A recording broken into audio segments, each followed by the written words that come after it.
Bismillahirrahmanirrahim. Assalamualaikum warahmatullahi wabarakatuh. Alhamdulillah wassalatu wassalamu ala rasulillah amma ba'd. Sahabat Uswah dimanapun Anda berada, kembali lagi bersama Uswah Studio. Mudah-mudahan channel ini bisa memberikan banyak manfaat untuk kita semua ya. Alhamdulillah kita sudah kembali berkumpul, berjumpa kembali dengan guru kita Kiai Haji Ustadz Dr. Azi Ahmad Tajuddin. Assalamualaikum Ustadz. Assalamualaikum. Alhamdulillah bisa bertemu kembali dalam keadaan sehat walafiat ya Ustadz. Amin, ya. Ustadz, kita pada kesempatan ini coba ingin membahas terkait dengan punishment dalam keluarga nih Ustadz, dalam bagaimana orang tua menerapkan punishment di samping reward barangkali gitu kan terhadap anak-anak. Kalau di video sebelumnya kan kita cukup banyak membahas terkait dengan tadi itu apresiasi, teladan, bimbingan gitu kan ya, perhatian. Tapi bagaimana nih ketika ada suatu kondisi ketika anak itu melakukan pelanggaran, melakukan kesalahan. Apa yang mesti dilakukan oleh orang tua? Kalaupun memang itu konteksnya adalah punishment, hukuman seperti apa hukuman yang bisa memberikan edukasi kepada anak? Baik. Terima kasih Pak Ikhlas dan juga para penonton ya Uswah Studio dimanapun Anda berada. Jadi begini cara pandang yang pertama terkait dengan hukuman, kita mesti melihat bahwa setiap aturan yang bersifat syar'i pasti itu ada kemaslahatan. Maka mindset kita kalau ini wahyu sudah ambil gitu. Jangan lagi dibumbui oleh akal. Jangan lagi dibumbui oleh loh kenapa begini atau begitu. Pasti ya, tidak mungkin baginda Rasul mengatakan A, B, C kecuali itu wahyu. Gitu. Nah, yang kedua yang mesti kita pahami itu adalah bahwa kapan gitu ya adanya reward punishment itu ya yang harus kita tanamkan, yang harus kita lakukan kepada anak didik kita. Tentu yang paling penting itu adalah pada wilayah-wilayah yang ada kaitannya dengan urusan akhirat. Punishment itu hanya dijatuhkan pada pelanggaran yang tentunya masuk pada wilayah wajib, sunat, atau wajib dan haram. Kalau sudah wajib, maka nggak ada pilihan kecuali melakukan. Kalau sudah wilayah haram, maka tinggalkan. Nah, itu. Maka kalau sudah wilayah itu tegas. Tegasnya kita, gitu ya, itu ketika kita ingin membentuk bagaimana ya salah satu tanggung jawab dia ketika merespon perintah Allah. Di sana nggak ada main-main, gitu ya. Maka tentang masalah adab, tentang masalah pembiasaan, tentang masalah bagaimana kita melakukan kewajiban perintah, meninggalkan larangannya. Maka pada titik itu reward punishment berlaku. Ya. Selain itu menurut saya itu sifatnya ya hanya sebatas anjuran, kemudian juga ya tidak ada yang lebih serius dibanding itu. Jadi yang kedua yang mesti kita jadikan patokan itu adalah kita serius ya bicara tentang reward and punishment kalau sudah efeknya itu adalah akhirat.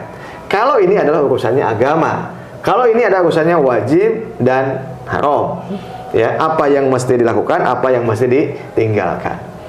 Kemudian yang ketiga mindsetnya itu adalah tentu agama ya akan juga membimbing kepada kita kapan di mana gitu ya tempat-tempat itu dilakukan. Ya contoh misalnya pada fase-fase usia tamyiz. Nah itu kan kita sudah cukup misalnya muru auladakum bis-shalah inda sab'i sinin. Sab'i sinin itu 7 tahun itu adalah fase tamyiz. Mayyaza yumayyizu tamyiz. Tamyiz itu dia sudah bisa membedakan mana baik, mana buruk, mana boleh, mana tidak itu. Ya, jadi sudah bisa dikasih tahu. Ya, silakan ya. Kalau ini begini, kalau itu begitu, itu sudah bisa tuh. Nah, di bawah tamyiz kita nggak bisa. Gitu ya. Jadi di bawah tamyiz itu ya kita tidak bisa ya menyampaikan tentang reward, punishment atau juga aturan lah bahasanya begitu ya. Jadi kapan aturan itu bisa diterapkan kepada anak pada usia tamyiz? Masya Allah. Ya kan? Agama ini kan aturan, ad-din itu kan ada wad'un ilahi gitu ya, aturan.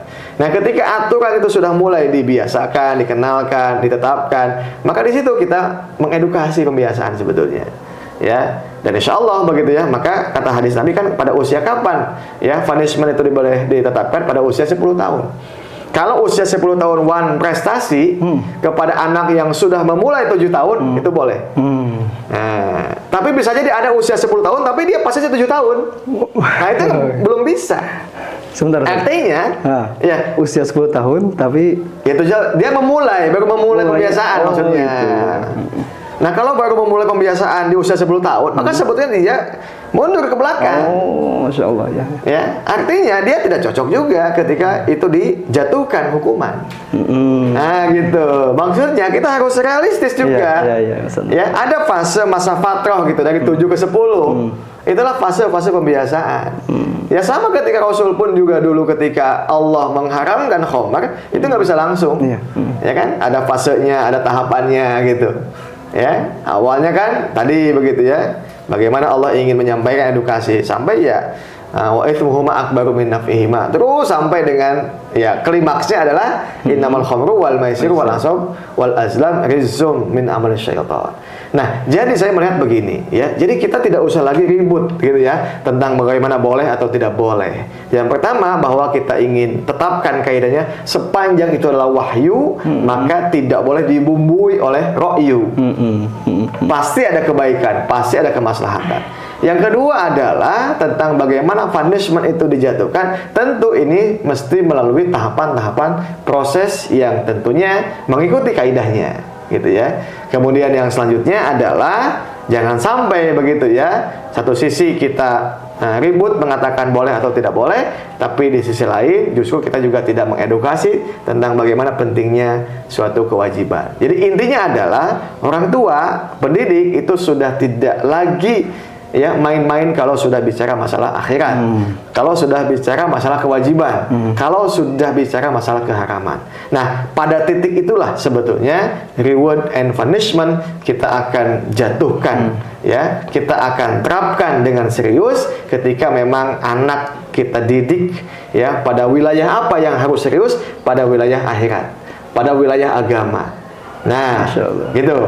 Nah, selain itu adalah silahkan begitu ya. Tapi mungkin lagi-lagi nilai ibadah pahalanya tidak sebanding dengan reward punishment pada wilayah agama gitu ya. Jadi yang lain tinggal dikiaskan saja sebetulnya kalau urusan dunia. Misalnya ada anak kita yang prestasi, ya itu bagus, silahkan mau dikasih reward. Kalau misalnya nilai matematika jelek, ya itu punishment silahkan. Tapi jangan disamakan dengan punishment yang hukumannya sama dengan misalnya meninggalkan sholat begitu ya. Jadi ini penting gitu. Kita tanamkan mindsetnya tidak ada yang lebih serius kecuali urusan akhirat anak-anak kita, urusan api neraka. Qu anfusakum wa ahlikum nar. Itu patokannya. Maka sepanjang itu ya tidak ada kaitan dengan akhirat dan sebagainya, ya reward punishment itu hanya sebatas kias saja, silahkan begitu ya. Begitu memandang reward and punishment dalam kaidah pendidikan Islam. Wallahu a'lam bishawab. Masya Allah, Ustaz. Boleh satu lagi pertanyaan, Ustaz? Ya, silakan. Ini ngomong-ngomong sepertinya sahabat Ustaz juga cukup penasaran terkait dengan punishment yang seperti apa, Ustaz? Barangkali apakah ada dalam Islam juga yang lebih detail? Misalnya kalau dia tidak sholat, punishmentnya ini. Kalau dia berbohong, punishment seperti ini. Ya sebetulnya nanti kita lihat begitu ya. Jadi kalau punishment itu dikiaskan sama dengan dosis obat sebetulnya ya. Jadi kita nanti lihat ya, contoh kalau misalnya tindakannya bohong, ya kita tadi gitu ya sampaikan misalnya kalau misalnya berbohong dan lain sebagainya apa begitu ya. Yang jelas kalau kita melihat kepada kaidah bagaimana Rasul mendidik, satu memang di usia tamyiz kita harus sudah mulai ya menegaskan, mengingatkan anak itu punishment dengan alat gitu ya. Ya gantungkanlah cambuk di rumahmu begitu. Itu penting. Itu penting. Itu sesuatu yang nggak boleh dianggap remeh begitu. Gitu. Walaupun cambuk itu kapan dipakai nanti kita tahu gitu ya. Pada situasi apa dan sebagainya. Tetapi juga itu bukan hanya sebatas menakut-nakuti, itu ada shock terapi sebetulnya. Ketika cambuk itu sudah ada, kemudian aturan main yang sudah ditetapkan, sudah disepakati, buat regulasi bagaimana ayah yang mengatur tentang mekanisme aturan ketika usia tamyiz itu ya, yang memang tadi patokan sholat ya. Maka usia 7 tahun itu juga nanti akan mengikuti semua kaidah-kaidah yang lainnya. gitu ya, mengikuti kaidah bagaimana edukasi sholat gitu loh. Iya. Jadi seperti itu. Jadi patokannya kalau dunia itu ikut kepada agama. Iya. Gitu. Nah, kemudian nanti apakah pukulannya dan lain sebagainya ya melihat situasi. Yang jelas kaidah pukulan itu satu, memukul tidak boleh pada tempat-tempat yang ya, contoh muka gitu ya. Nah, yang boleh adalah kaki. Kemudian kaidah selanjutnya yang umum saja bahwa tidak boleh dengan hawa nafsu atau sambil marah. Menyakiti Ya, menyakiti juga sama ya. Jadi pokoknya tidak boleh reaktif menghukum dalam situasi kondisi anak ketika salah saat itu nggak boleh. Ya, biasanya kalau begitu biasanya ya hukuman itu bukan mendidik, tapi di sana meluapkan hawa nafsu. Nah, gitu ya. Jadi tenang dulu, sikapi dulu, kemudian ajak dialog sampai anak mengakui di mana salahnya. Lebih jauhnya yang paling hebat apa? Anak siap dihukum atas kesalahan yang dia lakukan. Jadi ada kesadaran. Jadi itu kesadaran begitu ya. Jadi bukan misalnya langsung pukul langsung tadi ya. Ada justru malah dendam. Nah, malah dendam, betul begitu ya. Gitu kan. Ya, gitu. Oh ya, Masya Allah. Nah, dan itu pun juga harus opsi yang paling akhir. Oh Ya, setelah fase-fase itu ditempuh. Kenapa jangan sampai nanti ketika fase dosis pukulan ini menjadi ya main-main, menjadi hal yang sifatnya senda gurau lah. Jangan begitu ya. Jadi ini harus sudah menjadi penutup gitu ya. Kalau dari rangkaian-rangkaian punishment ya sudah tidak mempan, maka penutupnya itu sudah nggak ada jalan lain kecuali dengan pukul misalnya gitu. Ya, begini, bagaimanapun yang namanya pukulan itu identiknya dengan hal-hal yang memang apa ya? Ya contohnya kan identiknya dengan binatang gitu ya. Sepanjang manusia punya akal bisa dialog ya itu masih bagus begitu ya. Ajaklah dengan dialog, ajaklah kesadarannya. Ya angkatlah misalnya apa namanya potensi-potensi yang ada dimiliki oleh manusia. Ya sebab memang tadi begitu ya. Ya contoh misalnya petani kenapa sih kalau kerbau itu harus pakai pukulan? Ya memang nggak ada bahasa lain kan untuk ngajak supaya bisa berubah kecuali dengan pukulan itu. Nah manusia beda gitu, bukan di situ manusia itu. Nah begitu lah Pak Ikhlas begitu. Maka pukulan itu ada, boleh, tapi pada tempatnya, pada situasinya, pada kondisinya, dan setelah proses hukuman-hukuman yang lain juga ditempuh dengan tadi begitu ya, disampaikan di awal begitu. Iya Mas. Alhamdulillah. Baik sahabat Uswah dimanapun Anda berada, Alhamdulillah demikian diskusi dan bincang-bincang hangat kita bersama guru kita Kiai Haji Ustadz Dr. Ahmad Aji Tajuddin. Dan momen ini, episode ini juga mengakhiri episode tema seputar pendidikan anak di pondok pesantren, juga bagaimana pola asuh orang tua bagi para santri di rumah ya, di keluarga mereka. Insya Allah kita akan kembali dengan tema yang baru, yang insya Allah juga lebih menarik dan bermanfaat untuk bisa dipelajari bersama. Jadi tetap bersama channel Uswah Studio. Jangan lupa juga like, share, comment, and subscribe. Ya. Wassalamualaikum warahmatullahi wabarakatuh. Seperti itu mungkin cukup ya.